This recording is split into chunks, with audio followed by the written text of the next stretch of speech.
orang belajar Al-Quran seperti tadi dikemukakan ba'da maghrib menjelang isya, memosisikan Al-Quran itu sebagai pedoman berkehidupan yang langsung difirmankan oleh Allah dan diperintahkan kepada Rasulullah SAW untuk, ingat ini kalimatnya, disampaikan dan diajarkan kepada umatnya.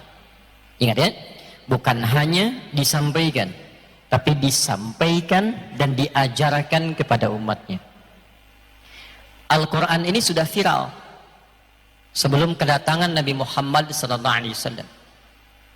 Itu sudah viral tentang berita kedatangan Nabi-nya dan berita tentang ayat-ayat yang akan dibawa dan diajarkan oleh beliau.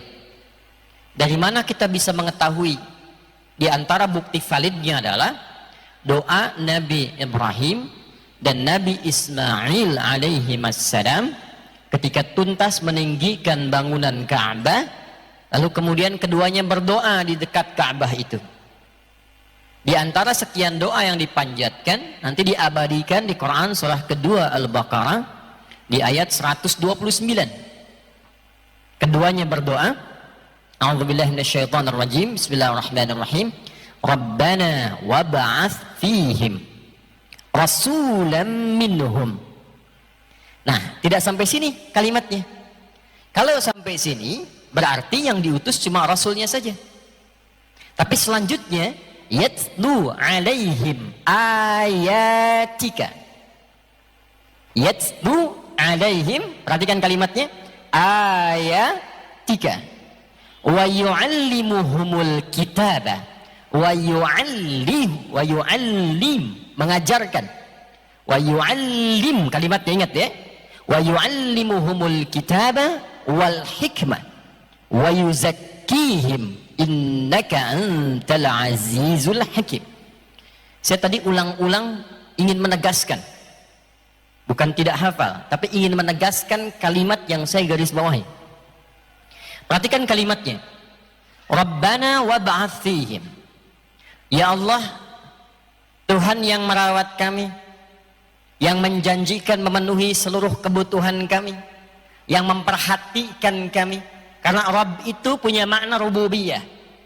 Rububiyah itu diantara maknanya nanti ada makna perawatan, pendidikan, pemenuhan kebutuhan, perhatian.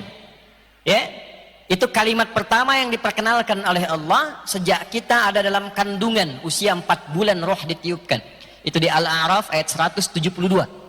Wa idh akhadha rabbuka min bani adama min zuhurihim dzurriyyatahum wa ashhadahum ala anfusihim alastu bi rabbikum qalu bala syahidna. Di Rabb itu kalimat pertama, kata Allah, apakah engkau komitmen akan menjadikan aku sebagai Tuhan yang nanti akan merawatmu, memberikan kebutuhanmu, memaafkan kalau salah, mengampuni kalau berbuat dosa, menunjukkan jalan-jalan kebaikan. Lalu kita katakan, ya Allah, kami bersaksi, kami bersyahadat, bala syahidna an taqulu yaumal qiyamati inna kunna an hadza ghafilin. Maka dengan kalimat itulah kita sering memohon, karena telah terjadi komitmen di antara kita. Kalau kita menuhankan Allah, kita menyembah Allah, nanti hak kita minta apapun sepanjang itu baik dan bermaslahat, Allah berjanji mengabulkan. Karena itu fikih doa itu begitu, kalau kita memohon itu pasti dikabulkan sepanjang permohonan itu ada maslahat untuk kehidupan kita. Itu ada di Quran surah kedua nanti ayat 186. Wa idza sa'alaka ibadi anni fa inni qarib ujibu da'watad da'i idza dan kalau hambaku kapanpun berdoa, sepanjang isi doanya baik dan ada maslahat untuknya, kata Allah, aku kabulkan. Kalau dia belum siap sekarang, nanti tunda sejenak, aku berikan. Kalau tak cocok di dunia, aku berikan di akhirat. Sifat doa itu pasti dikabulkan. Tapi kapan itu dikabulkan? Falyastajibuli. Maka komitmen yang telah kita bangun dengan Allah dalam bersyahadat itu praktekan. Kalau benar menuhankan Allah, menuhankan dengan sempurna. Minta kepadanya, penuhi haknya, tunaikan kewajiban kita, diminta salat, diminta jujur, diminta bakti pada orang tua, bakti, dikatakan jangan riba, dikatakan misalnya bangun hubungan baik, Dikatakan jangan berselisih, jangan berselisih. Kalau ini diikuti kita minta, pasti dijawab. Hanya maksiat yang menghambat doa itu. Hanya maksiat. Ini gelas nih. Ya. Ini ada tutupnya. Ini kosong. Tuh. Ya tidak, saya menyampaikan sesungguhnya kan. Ini gelas. Ini ada apa? Tutupnya. Dan gelasnya kosong. Betul tidak? Salah apa saya? Nah kan? Ada susunya, ada kopinya, ada tehnya. Jadi gelasnya kalau kosong kan bisa diisi apapun. Ini yang mau saya sampaikan. Saya tidak minta susu malam ini. Saya tidak minta teh. Saya ingin katakan gelasnya kalau kosong bisa diisi apapun.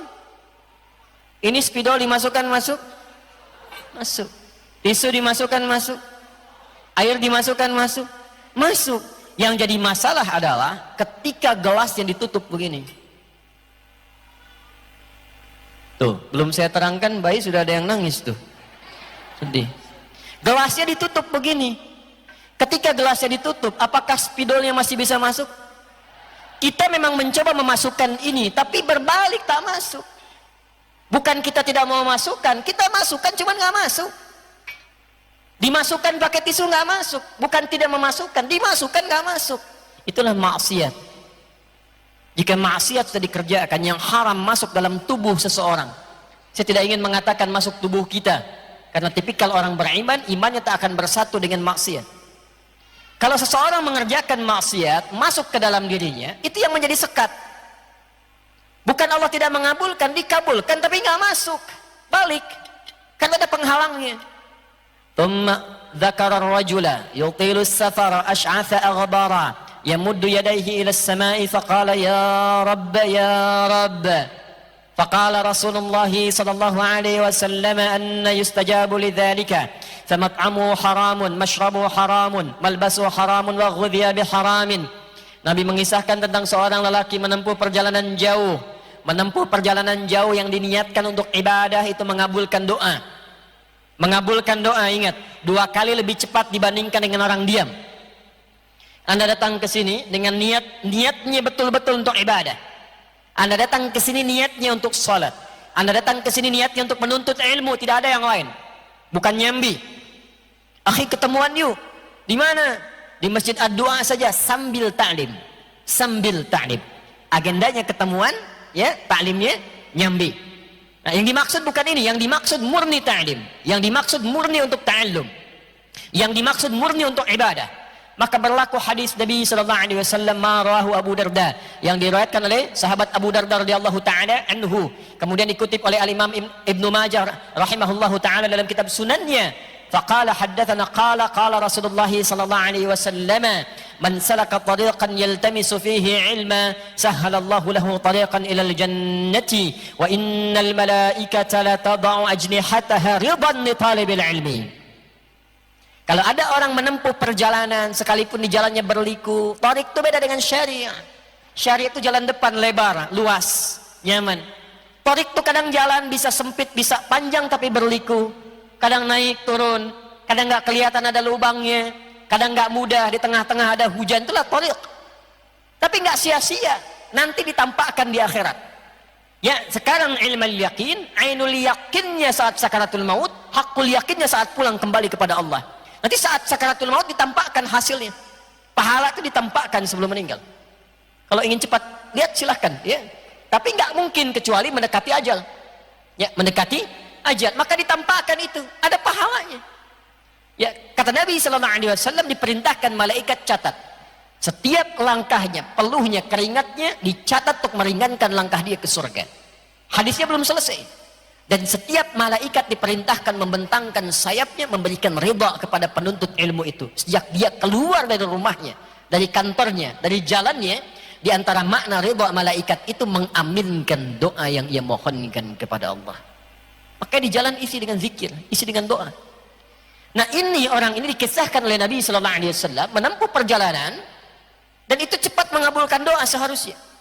Yang kedua, yamuddu yadayhi ilas sama, dia mengangkat tangannya ke langit. Ya, saya share sedikit. Cara mengangkat tuh kan macam-macam ya. Ada yang begini ada. Nanti ada yang satu telunjuk yang khatib Jumat begini ada. Ya kan? Nah, kalau kita berdoa biasa, itu salah satunya bisa, karena saya pegang mic bisa. Adik bangun sebentar. Ya, pegangkan sedikit. Nah, kurang lebih seperti ini ya. Nah, kelihatan? Belum saya mulai, belum diapa-apakan. Bagaimana bisa kelihatan? Anda luar biasa, belum saya mulai udah kelihatan. Imannya kuat sekali nih. Nah, ini ya, ini tangan nih. Ya, yang depan, kanan kiri kelihatan ini. Oke? Nah, seperti ini. Ini disatukan begini. Ya, paling gampangnya begini. Ini kan ada garis-garis nih di kanan kita nih. Kiri ada garis-garis. Kalau saya kebiasaannya menyatukannya pas tuh ketemu garisnya. Tarik ke sini. Sini. Jelas? Ini yang dimaksud yamuddu yadayhi ilas sama. Nanti semakin tinggi permintaan, misalnya kasusnya itu kasus luas, tinggi seperti istisqa, minta hujan. Nah, itu semakin naik biasanya begini. Dan bukan menutup tapi kebuka begini. Tapi yang standar tuh begini. Jelas? Nah, ini yamuddu yadayhi ilas sama, mengangkat tangannya ke langit maksudnya mengarah begini. Nah, ini orang yang berdoa dengan mengangkat tangan, jazakallahu khair. Itu dalam fiqih, dalam hadis diisyaratkan lebih cepat dikabulkan dibandingkan dengan yang diam, yang tidak mengangkat tangan. Tapi nanti ada kondisi-kondisi kapan mengangkat tangan dan seperti apa. Hadisnya innallaha hayyun karimun. Ada seorang berkonsultasi pada Nabi sallallahu alaihi wasallam, ya Rasulullah, bagaimana kalau saya berdoa mengangkat tangan? Kata Nabi, bagaimana kalau ada orang meminta kepadamu dengan menjulurkan tangannya? Begini, tolong Pak, tolong. Kata orang itu, ya Rasulullah, saya malu kalau saya nggak kasih. Maka Allah lebih peka dan sangat merasa malu kalau ada hambanya menengadahkan tangannya dan tidak mengabulkan. Sepanjang itu baik dan bermaslahat. Ketiga, dengan al-asma'ul husna. Al-asma'ul husna, orang itu berkata, ya Rabb, ya Rabb. Berdoa dengan al-asma'ul husna, diawali dengan al-asma'ul husna, menyebut namanya sesuai dengan kebutuhan kita. Allah punya beragam nama yang dikenal dengan al-asma'ul husna, bukan sekedar untuk dihafalkan, tapi nama-nama itu mencakup semua kebutuhan kita dan kita bacakan sesuai kebutuhan. Misal, memohon rizki, ya Allah ya Razzaq. Memohon ilmu, ya Allah ya Alim. Memohon diberikan kekuatan dan kesabaran atas musibah, ya Allah ya Sabar. Dimohon diberikan solusi dari persoalan yang menjangkiti, ya Allah ya Al-Fattah. Di semua jenis masalah kita, solusinya minta pada Allah dengan nama itu. Dalilnya Quran surah ke-17 dari ayat 110 itu. Ya, Allah berfirman, "Qul ud'ullaha aw ud'ur rahman, ayyamma tad'u falahul asmaul husna." Kalau Anda punya masalah, kata Allah, hambaku, kalau engkau punya masalah, minta sebut namaku Allah. Atau minta Ar-Rahman, atau pilih nama dari al-asmaul husna sesuai dengan kebutuhanmu. Gak harus kita minta semua. Ya, sebut salah satu nama yang sesuai dengan kebutuhan kita.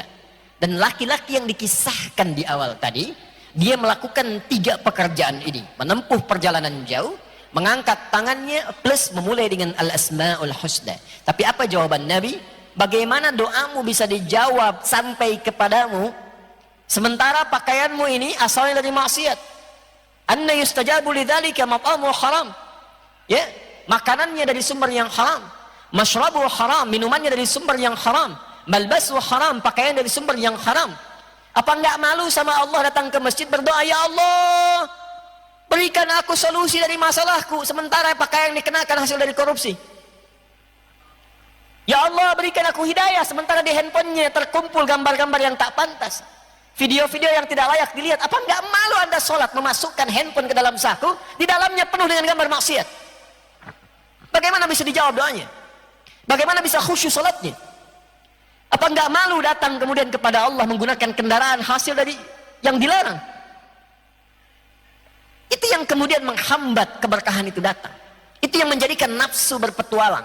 Itu yang menjadikan enggak pernah cukup. Dapat uang enggak cukup, punya sepeda pengen motor, punya motor pengen mobil, punya mobil pengen pesawat, harta masih banyak pengen ini, pengen itu, enggak ada yang kepake. Kalau dinikmati dengan cara yang benar, dirasakan, ada kemuliaan didapatkan, ada keberkahan dirasakan, itu yang manfaat. Tapi hati-hati, kalau di lemari Anda pulang dari sini dicek banyak pakaian dan bahkan belum pernah digunakan untuk ibadah, yang ini belum pernah dipakai sholat sudah pengen pakai pakaian yang lain. Itu motor yang di luar banyak itu sudah pernah belum dipakai ke masjid? Sudah pernah dipakai ke majelis ilmu? Berapa kali?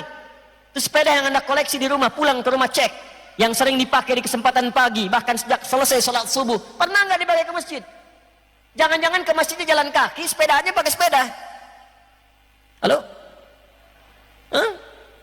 Kan dihisab. Kan dihisab. Ya tidak salah, cuma dihisab. Ini yang menghambat. Maka seperti itu, ini gelas kosong tertutup. Kata Nabi, Anda yustajabu lidzalik, bukan gak dijawab. Dikasih mental. Maka buka dulu ini maksiatnya. Buka dulu. Kalau dibuka baru masuk lagi. Maka Nabi diutus untuk mengajarkan kepada kita bagaimana membuka semua sekat-sekat itu. Susah, ingat, dibuka sekatnya. Apa yang menyebabkan sering lupa? Apa yang menyebabkan gak ingat-ingat? Rizki kenapa nggak terbuka? Padahal kan Allah sudah sediakan dan tidak akan pernah kita kekurangan rizki, gitu kan? Kenapa merasakan susah? Kenapa merasa nggak tenang? Kaya tapi nggak pernah tenang, kenapa? Hah? Pilih mana? Kaya tapi gelisah atau miskin tapi tenang? Ayo.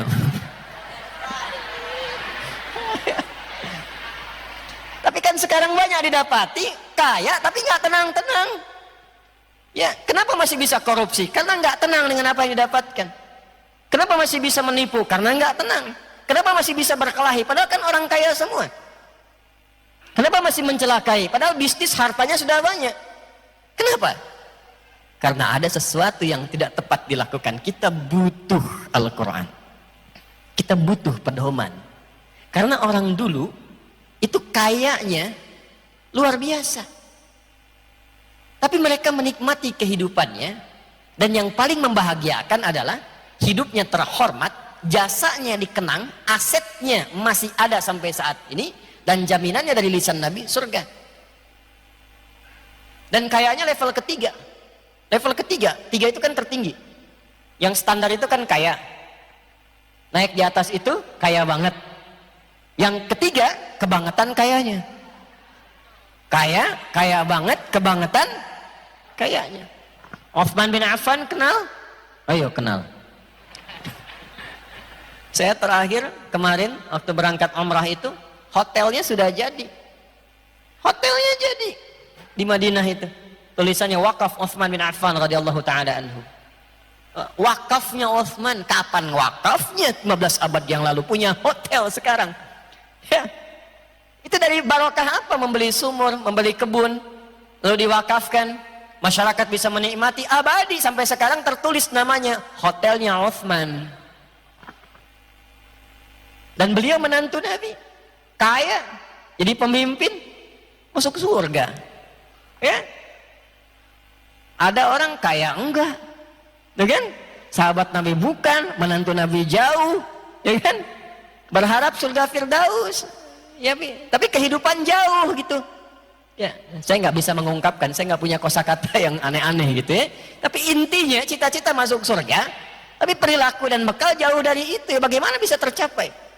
Maka kita butuh petunjuknya seperti apa? Karena Quran itu abadi dan dijamin sampai sekarang. Allah yang menjamin kok. Semua petunjuknya di setiap zaman pasti dibutuhkan, dan gak akan pernah kita keluar dari semua bimbingan itu. Makanya Allah jaga satu-satunya kitab di muka bumi yang terjaga dari mulai bacaannya, hurufnya, gak pernah tertukar ayatnya, titiknya sampai detik ini dari segi bacaannya, cuma Al-Quran. Silahkan cek Al-Baqarah ayat pertama apa? Alif Lam Mim.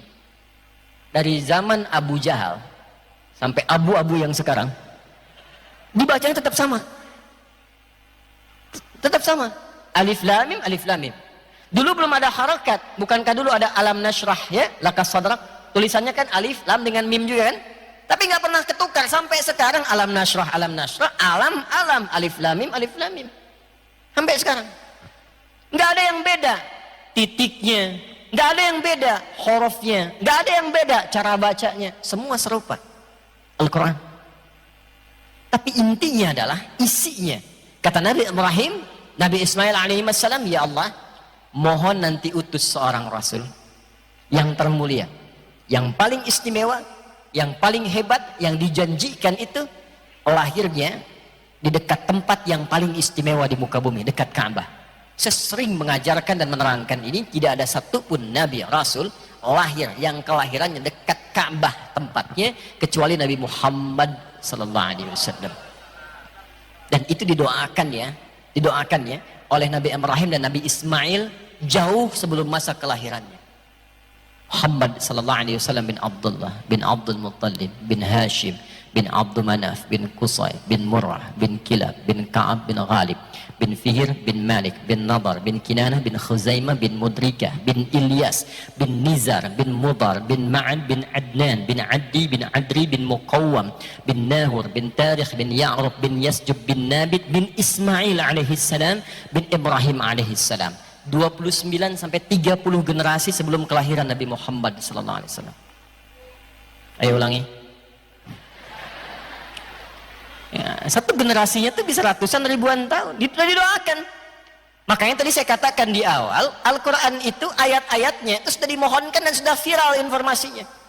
Sebelum kedatangan Nabi Muhammad, setiap para nabi itu ada komitmen. Ya.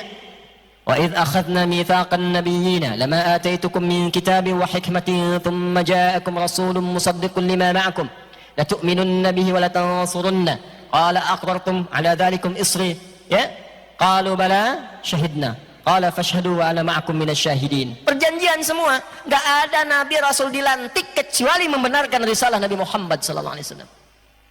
Dan apa yang dimohonkan dengan kemuliaan nabi itu, yang paling intinya adalah petunjuk yang dibawanya. Yatsdu alaihim ayatika. Bukankah isi Al-Quran semuanya kita sebut ayat? Al-Fatihah berapa ayat? 7. Al-Baqarah berapa ayat? Intinya semua isi Quran itu ayat. Sekarang persoalannya, apa artinya ayat? Ayat itu jamak dan tunggalnya disebutkan setidaknya kurang lebih 64 kali dalam Al-Quran. Ayat sering diterjemahkan dengan tanda. Padahal tanda itu ada banyak. Yang paling viral itu 2. Ada alamat, ada ayat. Alamat itu dari bahasa Arab, diserap ke dalam bahasa Indonesia. Tanda yang mendekatkan pada tujuan, itu alamat. Di mana alamatnya Masjid Ad-Du'a, Dewi Halim, jalan sekian koordinatnya. Tahu alamatnya, cepat sampai ke tujuan. Tak tahu alamatnya, putar-putar, pusing-pusing, belum tentu sampai ke tujuan. Itu alamat. Tapi ayat tidak disebutkan bahkan dalam bahasa Arab kecuali tanda yang mendekatkan kepada Sang Pencipta. Tanda yang mendekatkan kita kepada Allah disebut dengan ayat. Al-Quran kenapa semua isinya disebut dengan ayat? Karena setiap kali kita berinteraksi dengan Al-Quran, keadaan kita menjadi lebih dekat dengan Allah. Itu yang dimaksud Quran surah ke-8 di ayat yang kedua. Innamal mu'minuna alladzina idza dzukirallahu wajilat qulubuhum wa idza tuliyat 'alaihim ayatuhu zadatuhum imana wa 'ala rabbihim yatawakkalun. Jadi ayat itu menjadikan kita lebih dekat. Nah, yang paling menarik adalah kata Nabi Ibrahim, Nabi Ismail alaihissalam, ya Allah, nanti utus seorang nabi lahirnya dekat tempat Ka'bah yang mulia ini dari kalangan masyarakat yang ada di sini. Dan mohon berikan kepadanya satu mukjizat yang luar biasa berupa ayat-ayat yang akan ia bacakan kepada umatnya. Dengan ayat itu kita didekatkan dengan Allah. Tapi istimewanya, Allah bukan hanya menurunkan sekedar ayat, tapi ayat itu berubah menjadi pedoman berkehidupan. Yang dengan pedoman itu kita semakin ingat Allah. Makanya dulu Pak, sekarang masih bisa kita lihat jejak dan nafasnya. Kalau umrah, kalau haji, maaf ya, bukankah kalau adzan tutup semua tuh toko ya? Ya kan? Dagang ya dagang, tapi tetap ingat Allah. Waktu salat ya salat. Tijarahnya berubah. Ya. Kerja silakan. Tapi saat waktunya kita bertakarub kepada Allah, kita ibadah. Waktu salat, salat. Waktu puasa, puasa. Jadi semua aktivitas itu kalau dibimbing menggunakan bimbingan yang benar dan mengacu kepada ketentuan yang benar, dunianya dapat, akhiratnya pun tercatat. dan menjadi dekat hubungan kita dengan Allah. Karena dekat dengan Allah, dibimbing lewat ayat itu, maka yang terjadi mustahil ada pencurian, mustahil ada korupsi, mustahil ada penipuan. Karena hambanya ingat Allah. Kalau orang ingat Allah, nggak mungkin mencuri. Anda keluar dari sini ingat Allah, nggak mungkin tertukar sendal. Kan mau dipakai ingat Allah, apa nggak malu mencuri ingat kepada Allah? Nggak mungkin orang ingat Allah itu nyuri. Orang mencuri itu karena nggak ingat Allah. Ya, lupa kan? Kalau lupa kan suka nggak ingat ya. Hah? Orang itu tahu berdusta itu dosa, cuman ketika dia berdusta dia lupa. Orang itu tahu kalau mencuri itu salah, cuman ketika mencuri dia lupa. Lupa itu bahasa Arabnya nasiyah. Kita lupa nasina. Nasina di Quran disandingkan dengan salah. Salah itu akhtana. Kita salah akhtana. Rabbana la tu'akhidna in nasina au. Satu ayat. Jadi Quran itu pedoman hidup. Kita harus keluarkan. Lalu wa yu'allimuhumul kitab, bukan sekedar disampaikan, diajarkan isinya. Pengajaran Nabi yang mengajarkan pedoman Quran itu yang disebut dengan hadis. Nah, hadis itu nanti ada rinciannya.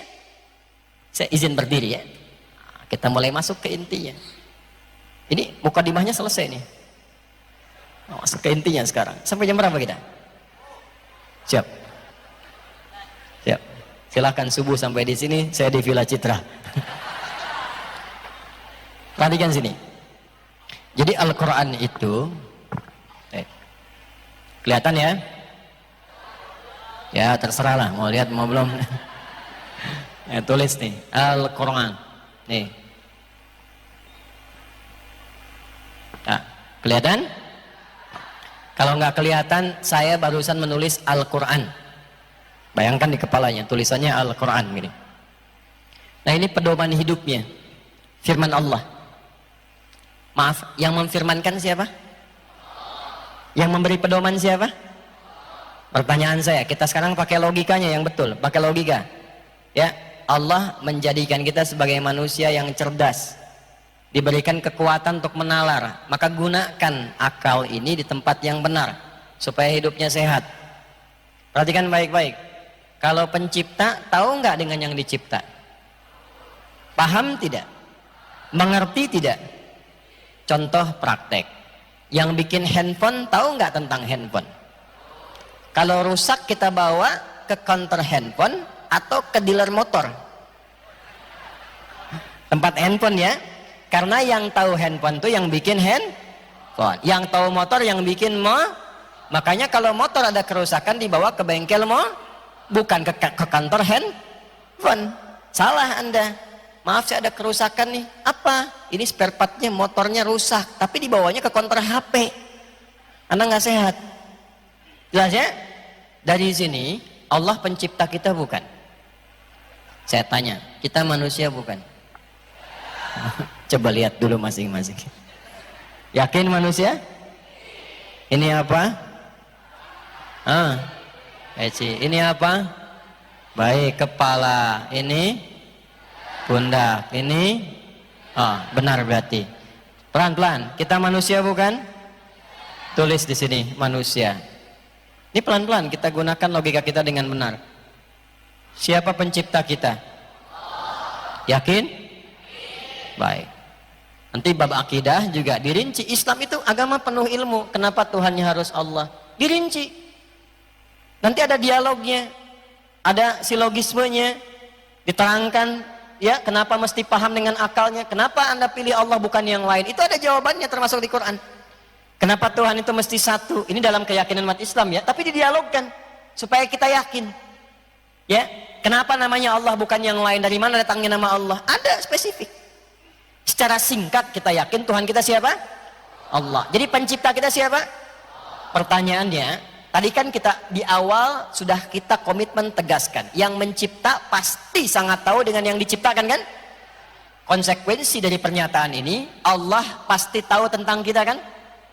Tentang hidup kita, tentang masalah kita, dengan kalau sudah begitu, kenapa Kak punya masalah curhatnya kepada Allah? Kenapa curhatnya di media sosial? punya masalah rumah tangga, curhatnya bukan ke Allah, curhatnya di IG. Aku tak menyangka dia seperti itu. Nyangka tuh. Setelah sekian lama berumah tangga ditulisin, nungguin komen. Ya.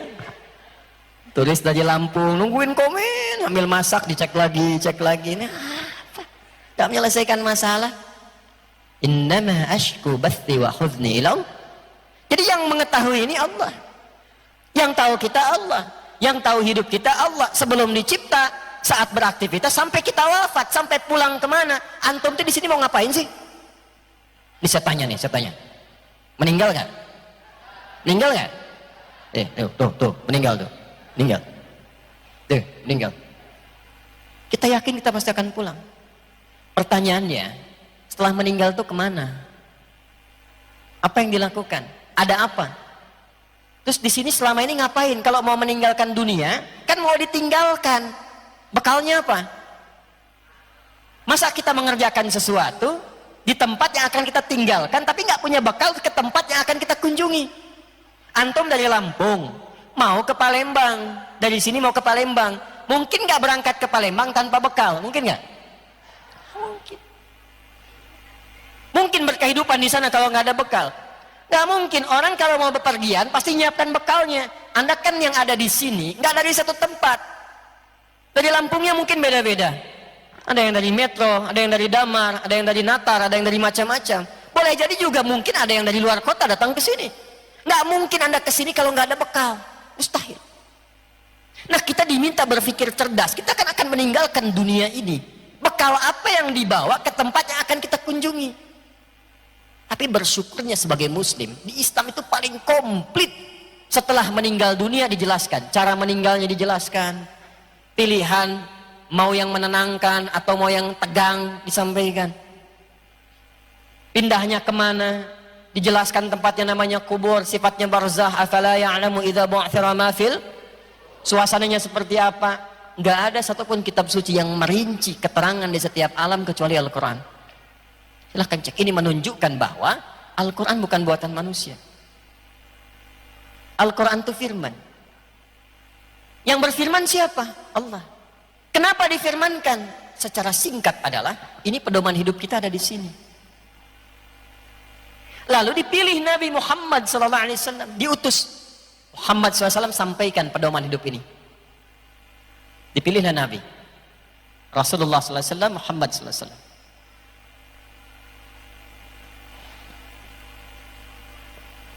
Lalu menariknya begini, di era Nabi ada tempat yang sangat maju namanya Romawi,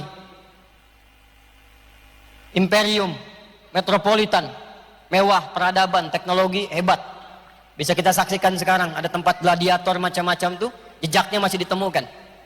Yang ke arah Turki, ke sana Mediterania sampai ke Tripoli, Libya, ke Italia kita temukan, masih ada imperium Romawi. Sisinya lagi yang lain ada Persia, kekaisaran Persia, ada Romawi, ada Persia.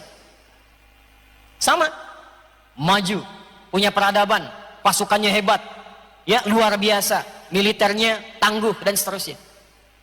Tapi Allah tidak mengutus Nabi Muhammad di Romawi yang maju, bukan di Persia yang maju, tapi diutusnya di antara pertengahannya, di bawah lembah yang sangat terbelakang, biwadin ghairi dzi zar'in inda baitikal muharram, di lembah yang tandus, yang nyaris sulit ditemukan satu tumbuhan, yang masyarakatnya terbelakang dalam konteks tidak mengenal nilai-nilai kebaikan secara utuh. Semua jenis kriminalitas ada di situ. Tertinggal dari peradaban, jauh. Walaupun itu kota dikunjungi orang berziarah, haji dan sebagainya, tapi tetap jauh dari peradaban. Yang diturunkan apa? Al-Quran.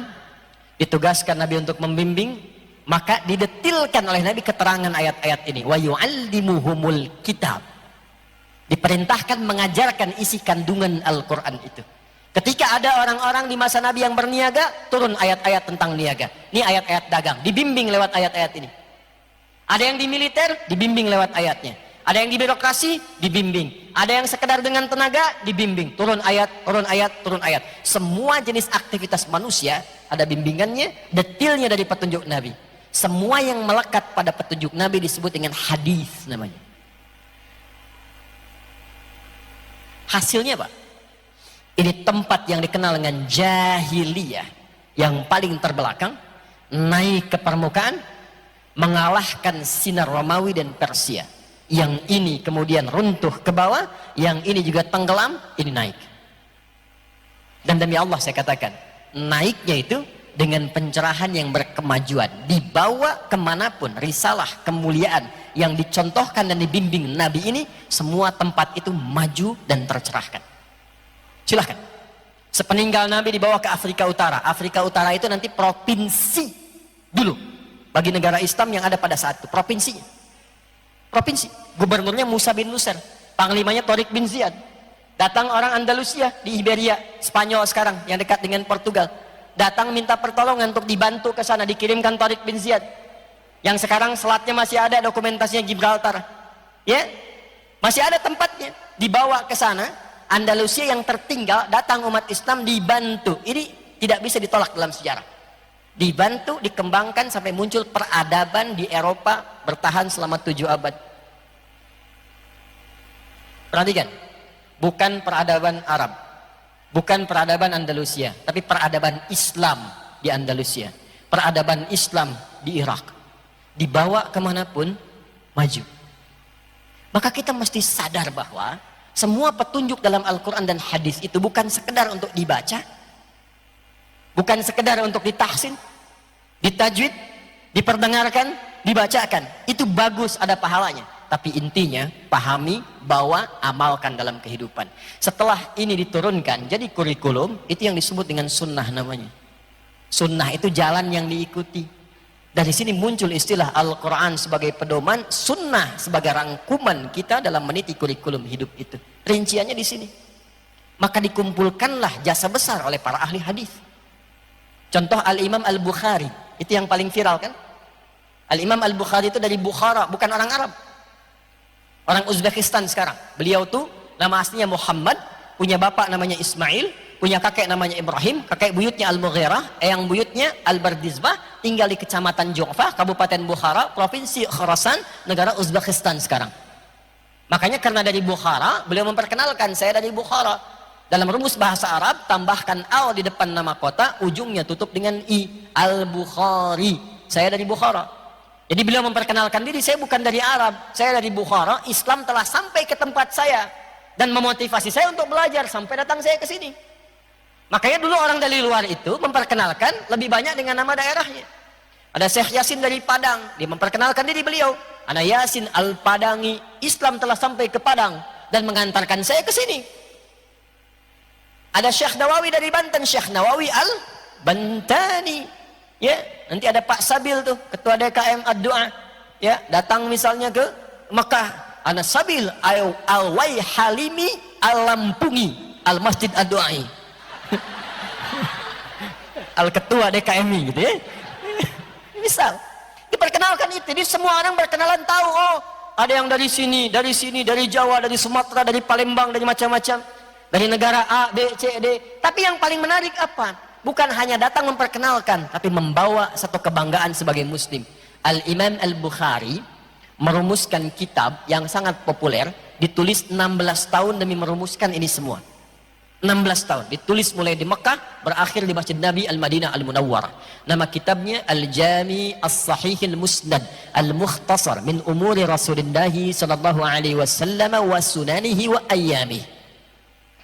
Al-Jami' As-Sahih Al-Musnad Al-Mukhtasar min umuri Rasulullah sallallahu alaihi wasallam wa sunanihi wa ayyamihi. Ayo ulangi. Karena kepanjangan kita singkatlah dengan nama Sahih Al-Bukhari. Tapi nama aslinya Al-Jami'. Jami' itu jenis kitab hadis yang menghimpun banyak tema, banyak topik. Ternyata beliau mengumpulkan ayat-ayat Quran dan hadis-hadis Nabi Muhammad sallallahu alaihi wasallam, dibuatlah kemudian diklasifikasikan jadi 97 topik. Begitu Pak cara berinteraksinya ngaji hadisnya Pak. Di situ tuh ada 97 tema. Nah, tema ini dibuat sebagai kurikulum kehidupan. 97 topik. Kata beliau, Al-Jami As-Sahih, isinya telah saya cek tersambung benar. Musnad tersambung kepada Nabi sallallahu alaihi wasallam. Al-Mukhtasar, saya nggak bertele-tele kata beliau, Yang beliau turunkan di setiap ngaji kitab itu kita temukan ayat Qur'annya apa? Ayatnya dulu. Ya, setelah itu hadisnya. Kalau diperlukan penjelasan, dijelaskan sekilas. Kitab Badul Wahyi yang pertamanya, kitab tentang turunnya wahyu. Dari mana taunya Nabi Muhammad itu seorang nabi, buktinya apa? Dibahas dulu. Itu jenius beliau. Sebelum kita membahas 96 topik yang lainnya, harus yakin dulu Nabi Muhammad itu seorang nabi. Dari mana taunya beliau nabi? Apa buktinya seorang nabi itu? Tandanya apa? Sehingga nanti tidak diklaim bahwa ini hanya rekayasa semata. Dan setiap orang bisa mengklaim dirinya nabi. Standarnya apa? Maka bagian pertama dibuat tentang kitab Badul Wahyi, tentang standar awal wahyu, untuk memberikan tanda standar kenabian. Jadi kalau ada yang ngaku-ngaku nabi di era kapanpun, sampai kekinian pun, cek dengan parameter ini. Cek ukurannya dengan ini. Kalau sesuai dengan ini, nabi. Tapi kalau nggak sesuai, nggak mungkin nabi. Dan nggak akan pernah ada yang sesuai dengan tanda-tanda ini. Karena ketika Nabi Muhammad SAW meninggal dunia, maka statusnya sudah khatamin nabiyyin, kata Nabi, la nabiyya ba'di. 2, kitabul iman. Kitab tentang iman. Pernah merasakan iman naik turun? Halo? Pernah naik turun? Baik, kalau sedang naik, semangat sholatnya ya? Semangat tahajudnya ya? Belum adzan subuh sudah bangun ya? Halo? Belum sholat subuh sudah sholat ya? Iya. Kacau itu. Iya kan? Semangat ya? Senin puasa ya? Ya, Kamis puasa kan? Semangat kan? Tapi kalau sedang turun, sedang futur, jangankan sholat sunnah, fardu bisa terlambat ya? Halo? Sholat bisa nggak fokus ya? Subuh berapa rakaat? Kadang bisa 1. Ya karena nggak sadar kemana-mana. Ya? Lisannya Allahu Akbar, tapi di pikirannya proyekku Akbar. Ya, WA belum dibalas, SMS belum dijawab, status belum diupdate. Kata Nabi, hatta la yash'ural musalli kam rakatan yusalli, sampai ada orang sholat lupa berapa rakaat sedang menunaikan sholatnya. Ada yang begitu? Dah, saya gitu aja. Kalau sedang turun kan? Maka beliau menghadirkan Kitabul Iman. Topik yang kedua tentang iman, 57 hadis di Kitabul Iman. Kalau kita pelajari itu, keluarkan bagaimana cara menaikkan iman dan jaga supaya nggak turun. Apa yang menyebabkan iman turun? Kenapa seseorang bisa berkurang imannya? Apa yang menjadikan iman itu kuat? Bagaimana semangat ibadah? Apa jenis ibadah yang bisa menguatkan iman? 57 hadis. Makanya ngajinya tinggal pilih topiknya. Setelah itu apa? Anda mahasiswa, dosen, pengajar. Topik ketiga, Kitabul Ilmi. Di situ diajarkan memilih waktu yang terbaik kapan untuk belajar dan mengajar. Sampai Nabi itu punya waktu pengajian ibu-ibu. Hari Kamis itu pengajian ibu-ibu itu Nabi hari Kamis. Tapi bukan harus kita milih hari Kamis, bukan begitu maksudnya. Menata waktu sehingga ada kelonggaran, ditata dengan aktivitas. Ketemunya Kamis untuk pengajian ibu-ibu. Apa yang dilakukan? Bagaimana cara belajar? Bagaimana cara menghafal? Bagaimana cara menguatkan ilmu dengan ibadah? Bagaimana cara meningkatkan takwa? Ada semua di sini. Ayatnya apa? Hadisnya apa? Yang bisnis, Kitabul Buyu'. Kitab tentang niaga. Ya, tentang jual beli, keluarkan itu. Bagaimana menghindari riba, bagaimana berniaga yang berkah, bagaimana mendapatkan keuntungan yang berlipat tapi Allah memberkahi di dalamnya. Ada. Semua sukses. Dan ini dari mulai kehidupan sampai alam kubur, sampai kembali pada Allah Subhanahu wa taala, 97 topik. Nah, kita tuh seperti ini harusnya. Dan demi Allah saya katakan, tidak ditemukan masalah apapun di setiap zaman dan generasi kecuali jawabannya selalu ditemukan di sini. Al-Quran, Sunnah. Al-Quran, Sunnah. Itulah yang diajarkan para ulama kita. Maka Quran itu solusi, Sunnah itu solusi. Kalau digabungkan Al-Quran itu solusi, maka kita temukan Aqsa, Al-Quran, Sunnah, solution. Jelas sampai sini? Nah, dari situlah kemudian kita ingin menebarkan spirit ini ke setiap tempat minimal yang bisa kita pijak setidaknya di negara Kesatuan Republik Indonesia ini. Jadi kita ingin datang mengingatkan lagi. Itulah kita adakan roadshow dari Aqsa, datang ke Lampung, datang ke Padang, Sumatera Barat. Insya Allah nanti kita akan ke Aceh, insya Allah ke Kalimantan. Yang tanya-tanya kalau saya mau ke Lampung, Kalimantan kapan? Aceh kapan? Sabar insya Allah. Ada waktunya. Kami ingin ingatkan, nanti kita akan bangun kelas-kelas yang diintegrasikan. Insya Allah. Sebentar lagi di sini juga ada sekolah nanti insya Allah. Ya, diturunkan. Jadi saya tidak menginginkan Quran hanya ada di mushaf. Quran hanya ada di hafalan, bagus, ada pahalanya. Tapi kalau nggak pernah kita praktekkan dalam kehidupan, kita tidak akan merasakan nikmatnya menjadi manusia Qurani. Untuk itu, cara memulainya adalah kita mulai dari Al-Fatihah, bahas setiap ayatnya, dapatkan petunjuknya, bawa pulang dengan mengamalkannya. Siap? Nah, mari kita mulai dengan satu ayat saja malam hari ini. Mungkin kita bahas satu bagian saja. Ini baru kita mulai nih. Tadi mau mukadimah yang kedua. Ya, Anda minta sampai subuh sih. Nggak, kita batasi ya, paling maksimal 8:30 kita selesai dengan semua doa dan sebagainya. Paling maksimal. Ayat ke-26. Kita sudah bahas dari Al-Fatihah sampai Al-Baqarah ayat 25 di pertemuan yang lalu dalam kajian Al-Quran Sunnah Solution. Mohon izin, kalau saya datang ke Lampung lagi di waktu malam Jumat, maka berlaku hukum kajian Aqsa. Apa itu kajian Aqsa hukumnya? Yaitu setiap yang ikut kajian ini harus membaca dan menghafalkan ayat yang akan dikaji.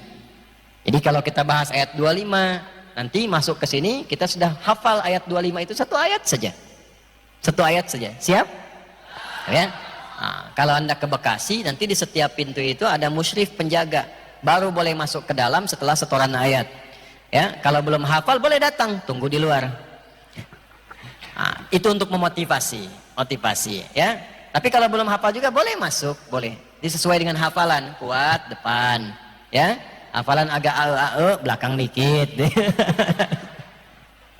Untuk motivasi. Jadi kalau ditanya di yaumul hisab ada usahanya. Ada usahanya. Baik. A'udzubillahi minasyaitonirrajim. Bismillahirrahmanirrahim.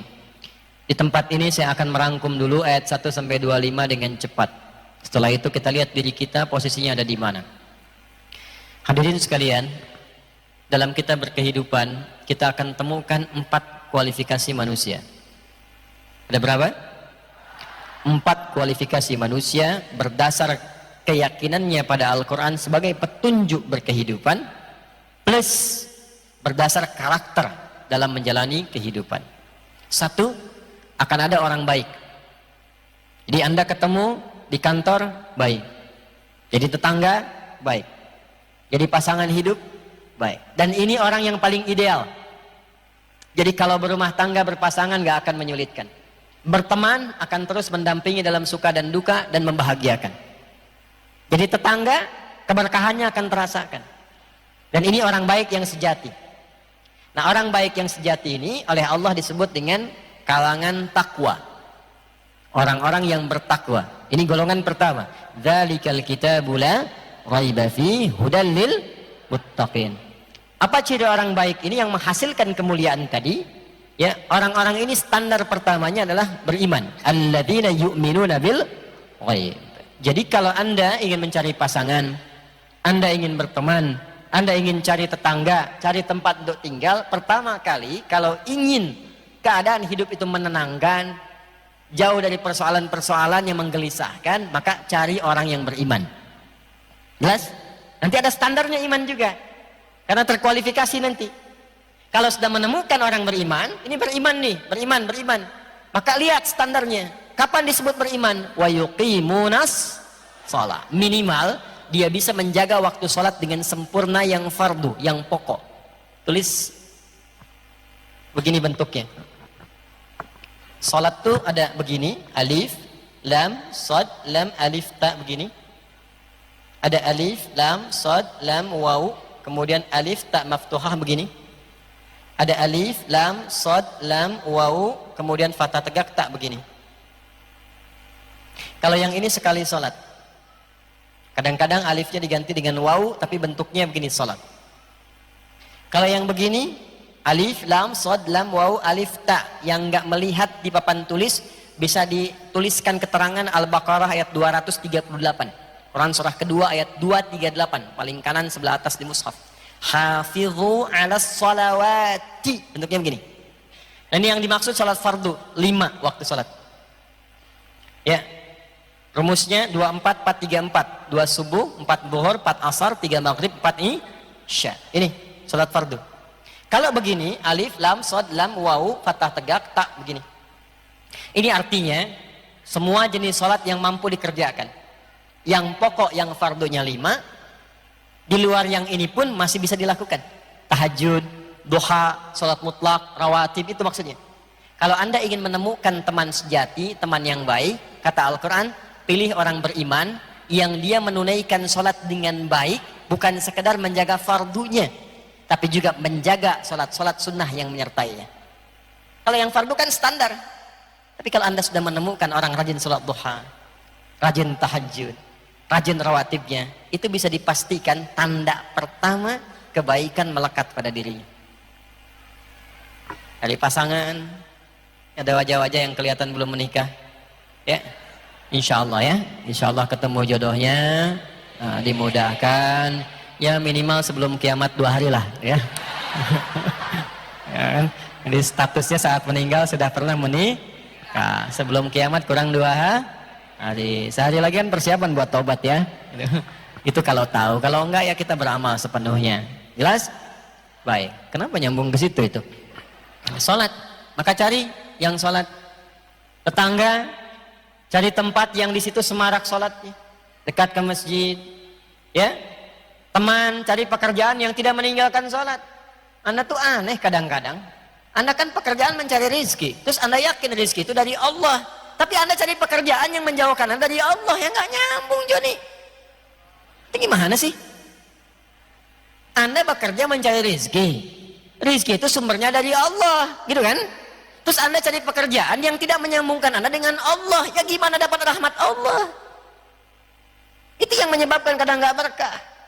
Itu yang menyebabkan capek pekerjaannya, berangkat gelap, pulang gelap, ya.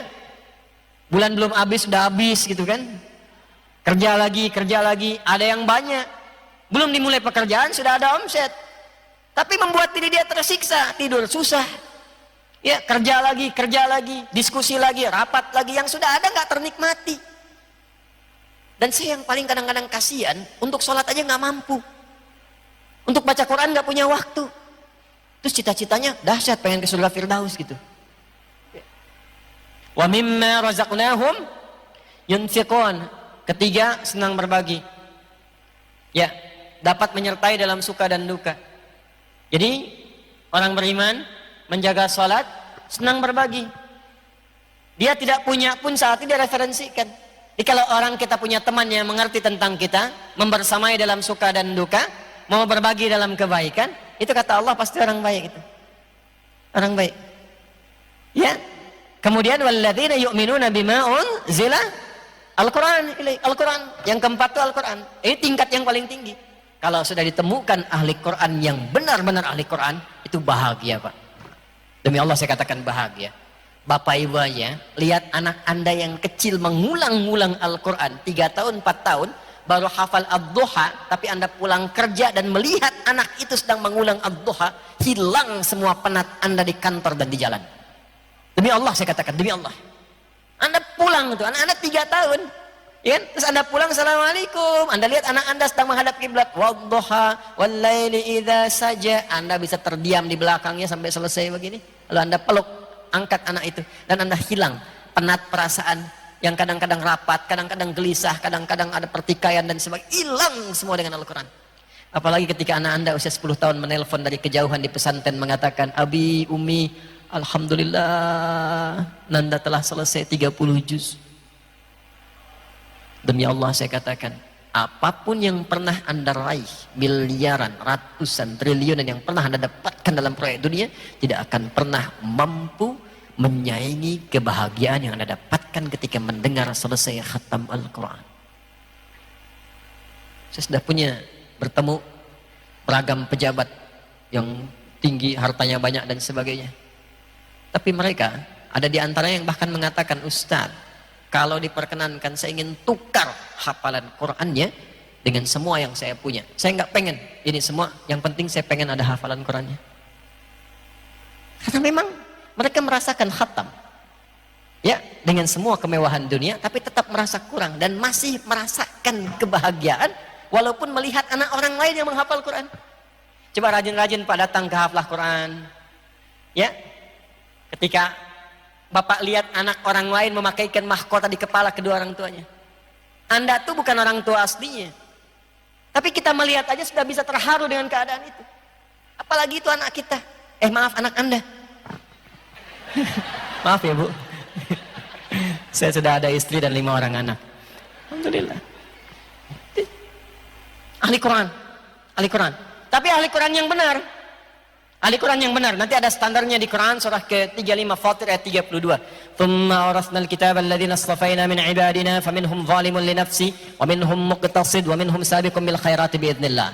Ukuran kelima, wa bil akhirati hum dan dia berteman, dia berinteraksi untuk akhirat tujuannya, bukan sekedar dunia. Jadi dia berteman dengan Anda itu bukan karena ukuran dunia. Yang saat Anda kaya dia berteman, kekayaan Anda hilang dia tidak jadi teman. Yang saat Anda punya kedudukan jabatan, dia sering WA, telepon, pengen ketemu. Ketika hilang jabatan, dia menjauh, di kontak tidak ada, di WA nggak pernah balas. Itu dunia. Orang ini jadi tetangga karena mengingatkan Anda urusan akhirat. Ini teman di kantor mengingatkan Anda, akhi, jangan itu, jangan lakukan. Bagaimana kalau dihisab? Bagaimana meninggal saat dalam keadaan disogok? Bagaimana meninggal kalau sedang melakukan korupsi dan sebagainya? Mengingatkan tentang akhirat. Itulah ulaika ada hudamir wa ulaika humul. Maka dalam berinteraksi kehidupan temukan orang baik ini apapun profesi kita. Itu satu. Yang kedua ada orang ingkar. Ingkar dengan Quran dan ingkar dengan petunjuk-petunjuk Allah. Ayat 6 sampai 7. Ini terbagi dua. Innal ladzina kafaru sawa'un 'alaihim a'anzartahum am lam tunzirhum la khatamallahu 'ala absarihim wa lahum 'adzabun 'adzim. Ada dua jenis. Yang satu ingkar dan memilih untuk tidak beriman, sehingga menutup semua bagian tubuhnya, telinganya, matanya, pikirannya untuk menerima pintu-pintu hidayah. Tapi indahnya Islam tidak memaksa. Hayat tipikalnya, kalaupun diingatkan, diberitahu, tetap menolak. Kedua. Yang ketiga, sama juga ayatnya. Dan Anda kalau mau rinci silahkan lihat di kajian sebelumnya. Ya, sudah banyak kami hadirkan Aqsa dalam YouTube. Yang ketiga itu, mengaku muslim, mengaku beriman, tapi perilakunya seperti orang yang belum beriman. Contoh, kalau ada orang belum beriman, saya selalu katakan belum beriman supaya punya harapan dia beriman. Ya, ada orang belum beriman, terlepas apapun keyakinannya, dia nggak sholat karena dia belum beriman. Dia nggak puasa karena belum beriman. Tapi ada orang, dan ini kalau disebutkan isyaratnya pasti terjadi, mengaku Islam, mengaku beriman, tapi tidak menunaikan sholat. Ada orang yang di KTP-nya Islam tapi nggak sholat, puasa tapi nggak mau puasa Ramadan, zakat nggak dikerjakan. Nah ini oleh Quran disebut dengan kafar, kata kerjanya, menunjuk pada pekerjaannya, jamaknya kafaru. Quran surah ke-14 ayat 7, wa idh ta'adzana rabbukum la in syakartum la azidannakum wa la in kafartum inna adzabi wa la in kafartum. Kafar di situ kufur dalam bentuk nikmat. Mengaku muslim tapi nggak mau zakat, aku muslim tapi nggak mau sholat. Nah, itu masuk dalam golongan kafar yang kedua. Ya, pecahannya jadi yang ketiga. Yang keempat, Anda akan temukan dalam pergaulan itu orang munafik. Maaf, yang mengaku muslim, mengaku beriman, dan kalau ada persoalan dia mengatakan saya juga Islam, saya juga beriman, tapi lisannya tajam menyakiti orang-orang Islam, bahkan menyoal keyakinannya sendiri. Dia paling kritis terhadap ajaran Islam, jilbab, tahajud, Quran, kadang-kadang olok-olok dan sebagainya. Tapi kalau dia dikatakan dia mengaku muslim, nah itulah orang yang terkena penyakit nifaq, orang yang disebut dengan munafik. Ayatnya dari ayat 8 sampai dengan ayat 20. Pernah menemukan orang yang katanya muslim tapi mengolok-olok agamanya sendiri? Ada? Ada. Nah itu terkontaminasi. Jadi kalau Quran sebutkan akan didapati. Itulah 4 golongan dalam kehidupan. Itu ayatnya dari 1 sampai ayat 20. Ayat 21 sampai dengan ayat 22, Allah dengan keadilannya dan sifat Rahman dan Rahimnya memberi petunjuk pada semua golongan ini untuk menjadi golongan yang pertama. Tapi harus adil, diberikan petunjuk. Maka diinginkan oleh Allah dengan petunjuk itu ikuti. Ya, dan Allah di sini nggak akan bisa disalahkan. Ya, karena sudah diberikan petunjuk, diberikan kesempatan, bahkan diberikan Nabi dan Rasul untuk mengingatkan. Maaf ya, maaf. Ini kalau kajian misalnya malam sekarang, panitia menyediakan snack, masing-masing diberikan snack. Sudah ada bagiannya, tapi ada yang tidak mengambil itu. Dan yang nggak ngambil ini kemudian merasa lapar, lalu pingsan. Pertanyaan saya, yang salah itu panitianya atau orangnya yang nggak ngambil tadi? Panitianya sudah menawarkan, memberikan, tapi dia tidak mengambil itu. Allah memberikan kesempatan pada kita untuk mendapat hidayah selama berkehidupan. Lewat telinga, lewat mata, lewat pendengaran kita, lewat penglihatan, lewat akal kita. Setiap hari terdengar azan, ada diskusi, buka YouTube kok yang keluar ceramah, ada diskusi dan sebagainya. Itu hidayah. Karena itu hidayah sifatnya diberikan tanpa batas. Cuman manusianya mau ambil atau tidak. Itu yang dimaksud Quran surah ke-29 ayat yang terakhir. Walladzina jahadu fina lanahdiyannahum subulana. Kalau Anda mau cari, mau dapatkan itu, mau ambil itu, pasti Anda dapat hidayah Allah. Maaf, kalau telepon di sini berbunyi, terus sinyalnya nggak ada tuh. Suaranya ada nggak? Nggak ketemu kan? Tapi kan orang yang terima telepon tuh keluar cari sinyal kan? Halo? Cari sinyal kan? Kalau sedang telepon, sinyalnya hilang-hilang, Anda cari sinyal kan? Kalau sinyalnya dapat, maka kuat lagi kan? Itulah hidayah. Allah tebarkan sinyalnya dalam setiap keadaan. Cuman Anda mau ngambil nggak sinyalnya itu? Kok bisa sih lewat di jalan pulang kerja, kok kelihatannya masjid orang ke masjid orang sholat? Kenapa harus lewat situ? Kan bisa Anda lewat tempat lain. Kenapa harus lewat situ? Itulah hidayah. Tapi Anda mampir nggak? Sholat nggak? Anda lihat mau tayangan YouTube, bahkan ada yang mau lihat maksiat. Tapi yang kebuka malah ta'lim. Terus diingatkan, jangan berbuat maksiat, cepatlah tobat. Kok bisa keluar itu? Ada seorang anak, ini rahasia ya di antara kita aja ya. Tapi ini kisah nyata, Mungkin juga nonton nggak apa-apa, saya juga pernah kisahkan. Anak baik, anak saleh, cerdas. IQ-nya bagus, punya keterbatasan. Karena pengen kuliah, nggak punya biaya, keterbatasan tinggi, akhirnya ketegangan memuncak dan sebagainya, memutuskan untuk mengakhiri hidup, membunuh diri. Tapi unik juga, supaya dosanya nggak terlampau banyak, tahajud dulu, tobat. Begitu tali dipasang, tahajud dulu, ngantuk, ketiduran. Perhatikanlah bagaimana Allah memberikan hidayah. Ketiduran. Ini kisah nyata, anaknya langsung datang kepada kami.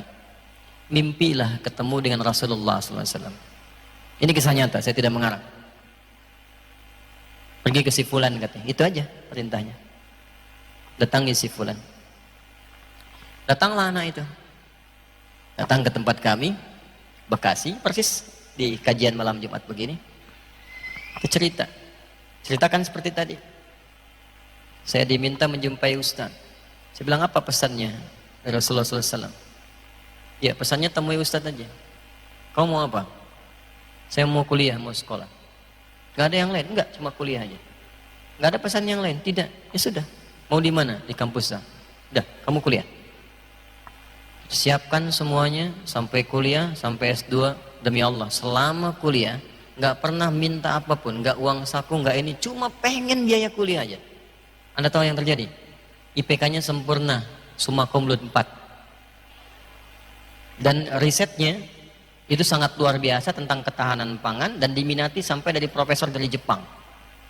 Ya, modalnya apa? Nih, taqarrub ilallah. Walaupun ikhtiarnya nggak harus ditempuh, ditiru maksudnya, ya. Pengen bunuh diri tahajud dulu gitu kan. Karena beda asbabnya. Yang mau saya katakan, hidayah itu pasti Allah berikan, cuman mau diambil apa enggak gitu. Ini udah sampai di sini, udah duduk, ustadznya pun ada hidayat gitu kan, sebagainya, masih belum mau berubah juga, dengan cara apa lagi diberikan petunjuk? Ya, dengan cara apa lagi?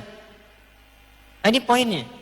Jadi, ketika kita keluarkan itu semua, kata Allah, ya ayyuhan nasu, ayat 21. Ya ayyuhan nasu, hai semua manusia tanpa kecuali, yang 4 golongan itu. Wa'budu rabbakumul ladzi khalaqakum walladzina min qablikum la'allakum. Cara menerjemahkan ayatnya baca dari belakang terjemahannya. Aku ingin kalian semua menjadi hamba yang takwa. Tapi dengan keadilan, hukum adil mesti berlaku. Aku berikan jalan nih. Caranya bagaimana? Sembah aku, kata Allah. Ibadah. Di antara ibadah itu, ini menggunakan pedomannya. Makanya di sini ada ketentuan sholat, tuh aqimus sholat. Caranya diajarkan oleh Nabi, begini caranya. Di sini ada ayat zakat, caranya diajarkan Nabi. Di sini ada cara untuk menikah, ayatnya, caranya diajarkan Nabi. Semua itulah ibadah. Hidup kita itu untuk ibadah, dari bangun tidur sampai tidur lagi. Ibadah itu bukan cuma sholat. Ibadah itu bukan cuma puasa.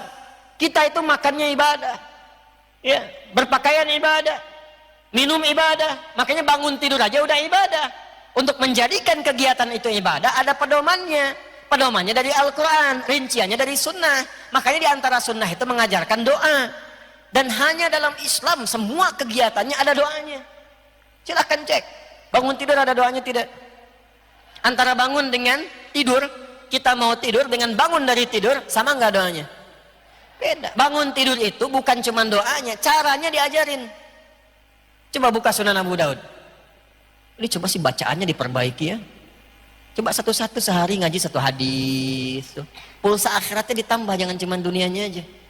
Bacaannya diganti. Generasi milenial tuh ganti. Bacaannya ganti. Yang keren tuh ngaji kitab hadis, sirah yang dulu. Itu yang keren karena pasti. Anda kok baca yang fiksi-fiksi? Ngapain baca yang fiktif yang nggak ada sama sekali? Anak-anak tuh lihat bacaannya tuh. Boleh baca komik, komiknya tentang sirah. Ya, orang-orang hebat di masa lalu. Orang-orang luar biasa. Ya, tokoh-tokoh yang hebat. Siapa aja, misalnya Khalid bin Walid, Umar bin Khattab aja sirahnya ada. Jenis komiknya sudah banyak dan sebagainya. Ya, ajarkan pada anak-anak kita daripada bacaan-bacaan yang orangnya nggak ada, tokohnya nggak ada, fiktif semua. Ya, maaf ya, Hollywood maaf nih. Misalnya Superman, Batman, ya apalagi tuh saya nggak apal-apal tuh Catwoman misalnya, apalagi tuh, ya macam-macam. Ada nggak sih? Nggak ada, kan fiktif semua, karangan semua. Maaf ya, Hollywood maaf nih, gitu ya. Cuman kan benar fiktif kan? Mereka nggak salah bikin, yang salah itu yang menjadikan itu seakan-akan bagian dari kehidupan yang nyata. Udah nonton itu pakai sarung, diikat di leher, begini kan? Karena orang kurang sehat kan? Terbang juga enggak, nih kan? Terus setelah dalam ketukar, dipakai dari dalam jadi keluar gitu kan?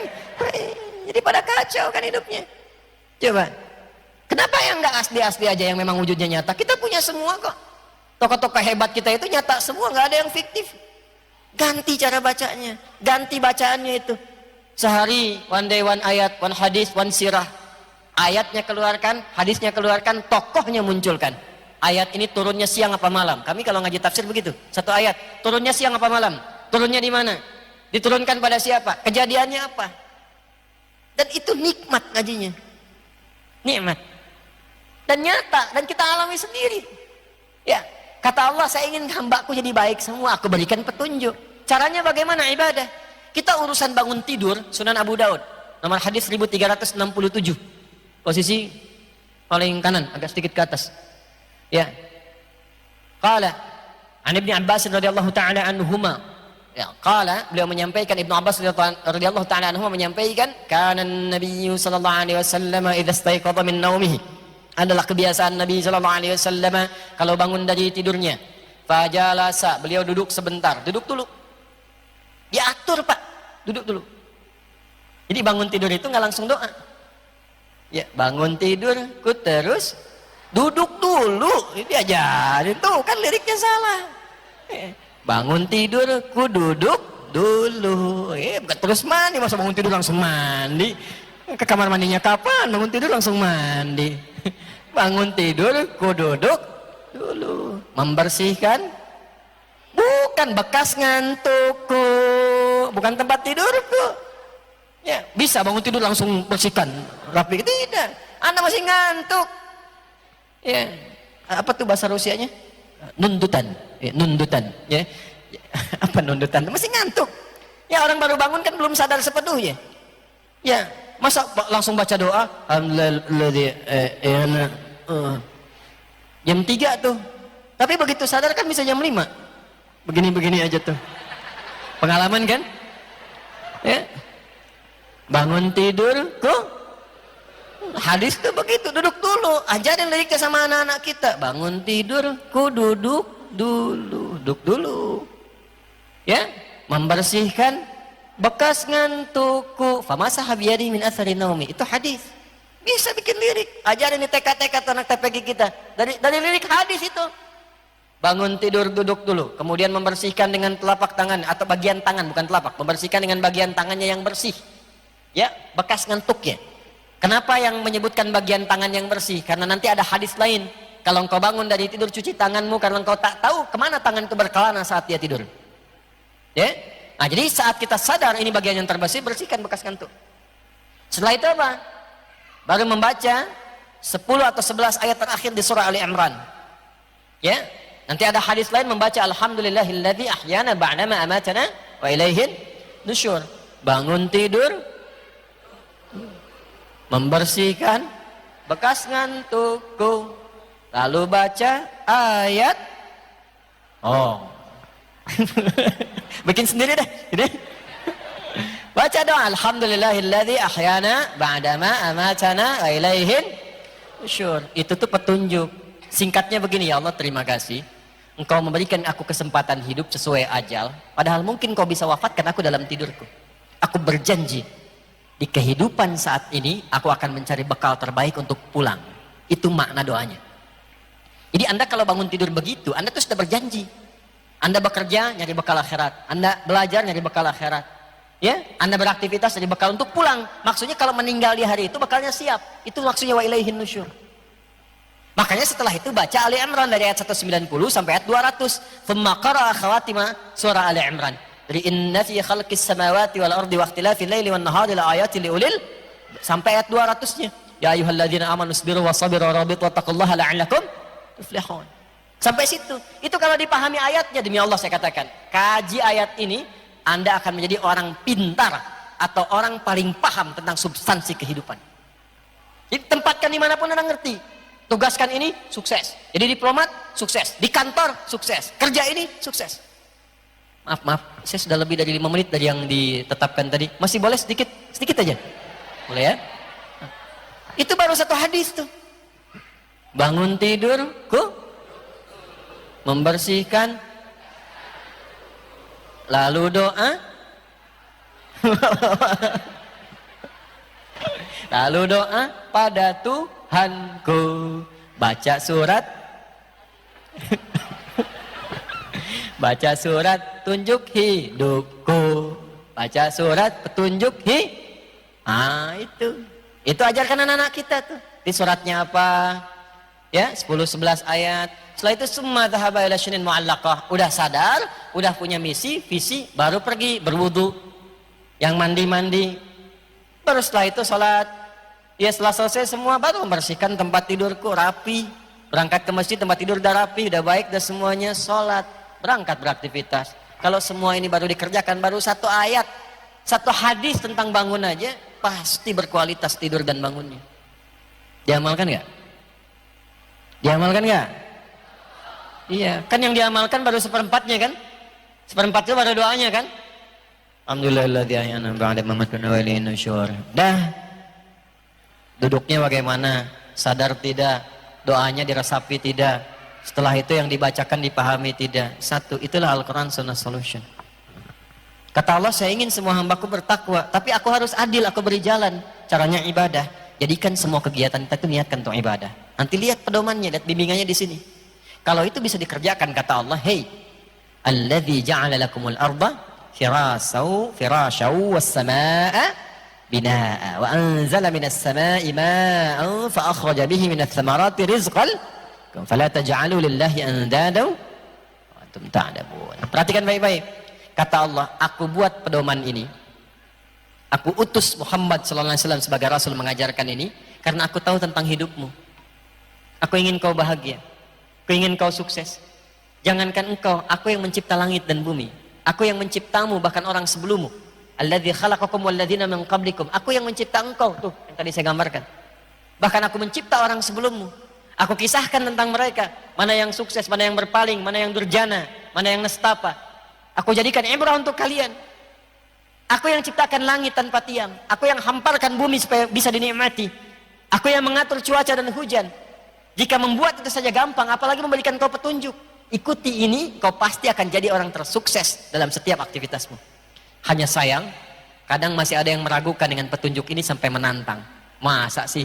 Itu kan cuma rekayasa Nabi Muhammad saja. Itu buatan Nabi Muhammad saja. Itu produk budaya. Ada statement itu?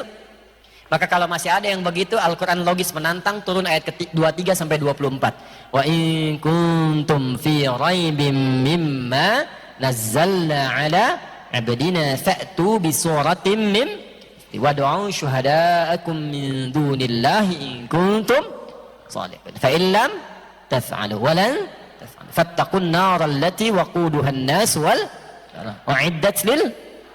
Nah, kalau masih ada yang meragukan, sudah dijelaskan oleh Allah, diterangkan oleh Nabi, masih ada yang meragukan bahkan menuduh, kata Allah, jangan sampai engkau pertahankan itu, engkau bawa wafat. Kalau engkau meninggal dengan keadaan demikian, maka engkau bukan hanya masuk ke dalam ancaman neraka, tapi akan menjadi bara yang terdalam di dalam neraka itu. Terakhir, kalau ada orang yang sadar dengan semua uraian ini dan ingin merubah hidupnya menjadi ibadah lebih berkualitas, lalu dia pertahankan sampai pulang, Allah perintahkan pada Rasulullah SAW, berikan kabar gembira pada orang-orang itu, aku akan menyiapkan beragam surga untuk tempat pulangnya. Maka turunlah Quran surah kedua Al-Baqarah ayat 25-nya. Wabasyiril ladzina amanu wa 'amilus shalihati anna lahum jannatin tajri min tahtihal anhar kullama ruziqu minha min thamaratir rizqa qalu hadzal ladzi ruziqna min qabl wa utu bihi tashabiha wa lahum fiha azwajum mutahharatun wa hum fiha khalidun. Ayat 25 ini tawaran kepada kita malam hari ini. Mau berubah tidak? Mau ibadah tidak? Mau husnul khatimah tidak? Kalau mau, maka kembalilah kepada petunjuk ini. Coba lihat hidup kita, kerja di mana, belajar di mana. Jangan-jangan selama ini hanya ingin mengejar ijazah, kadang-kadang bolos, masuk kelas titip absen. Itu bukan tipikal orang beriman. Kata Al-Quran, kalau orang beriman itu belajar yang betul, yang serius, pahami, catat. Kalau sudah pintar, amalkan, bangun negeri. Dari kampung mana ke metro, pulang ke metro, bangun metro. Dari Natar pulang ke Natar, bangun Natar. Amalkan tuh, jadi insinyur, praktekan. Jadi pakar di bidang apa, pulang ke kampungnya, bangun negeri, supaya negeri ini makmur. Kalau ditanya, kenapa Anda pulang? Karena Quran mengamanahkan saya untuk mengabdi kepada bangsa dan negara. Makanya orang beriman tuh gak mungkin tidak bermanfaat untuk negerinya. Pasti ada manfaatnya, pasti jadi orang baik. Jadi apapun dia. Itulah legasi kita tertinggi.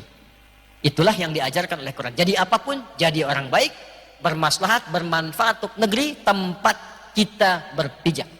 Anda di kecamatan mana, desa mana, kalau Anda seorang muslim, di tempat itu berikan manfaat, berikan yang terbaik, dan jadikan itu sebagai niat ibadah kita kepada Allah Subhanahu wa taala. Siap? Ya. Dan di saat demikian masih ada orang yang juga mengolok-olok Al-Qur'an. Maka mulai mengatakan, "Wah, kenapa sih mesti dibuat perumpamaan? Apa pentingnya sih Allah bikin perumpamaan? Kenapa semua ini harus hadir? Kenapa harus ada?" Maka dalam situasi itu Allah turunkan satu ayat yang sangat hebat yang menjawab nanti detailnya setiap persoalan-persoalan yang menguatkan logika. Ayat ini kalau kita kaji dengan dalam menjadikan logika kita makin kuat. Jadi kalau ada orang yang mencoba berdialog dengan kita dengan logika, itu insya Allah kita akan selalu unggul karena ayat ini melatih logika kita supaya kuat rasionalitasnya.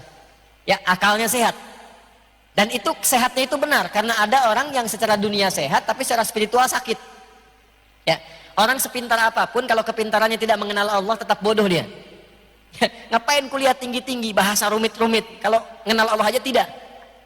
Ya, maaf ya, kuliah tinggi-tinggi atau bahasa rumit-rumit, dialektikanya tinggi tapi nggak kenal Allah, belajar apa?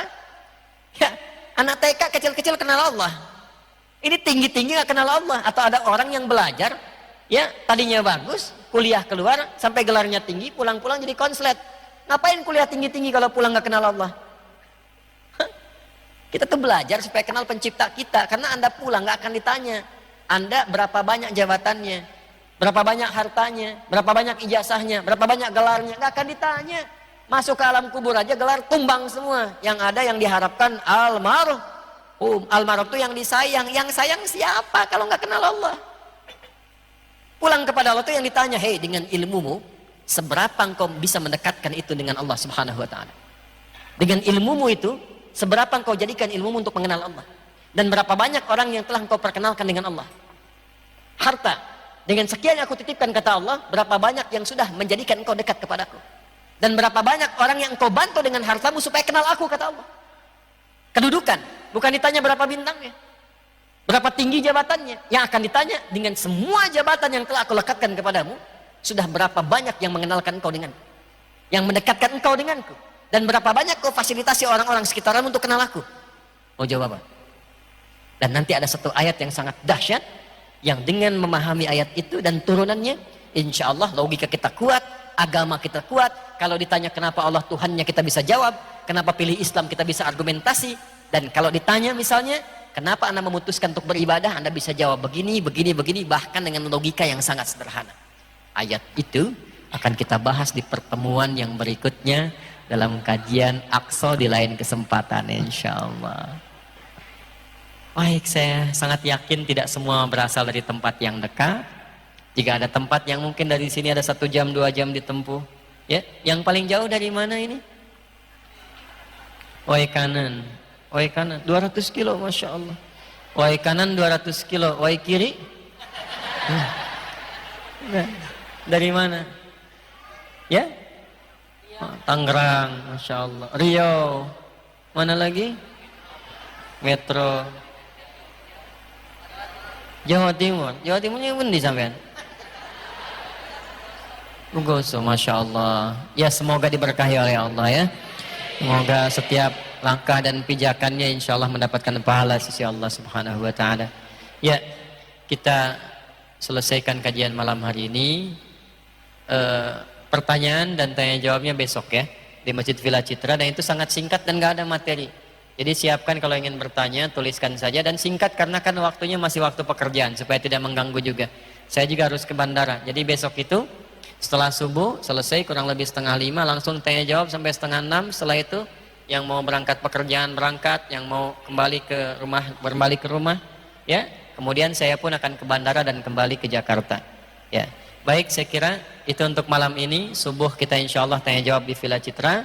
Pertanyaan boleh disiapkan. Jadi begitu selesai sholat subuh, saya tidak akan membuka banyak mukaddimah, langsung menjawab pertanyaan yang disampaikan saja.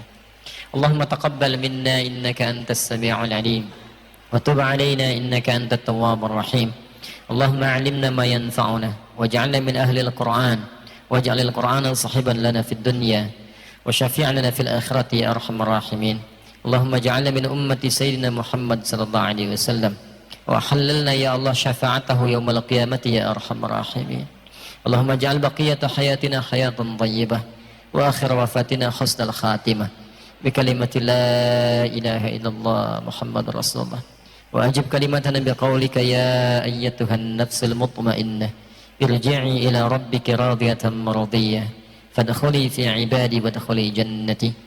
ربنا آتنا في الدنيا حسنة وفي الآخرة حسنة وقنا عذاب النار وصلى الله على سيدنا محمد وعلى آله وصحبه أجمعين وآخر دعوانا سبحانك اللهم وبحمدك أشهد أن لا إله إلا أنت نستغفرك ونتوب إليك الحمد لله رب العالمين. السلام عليكم ورحمة الله وبركاته.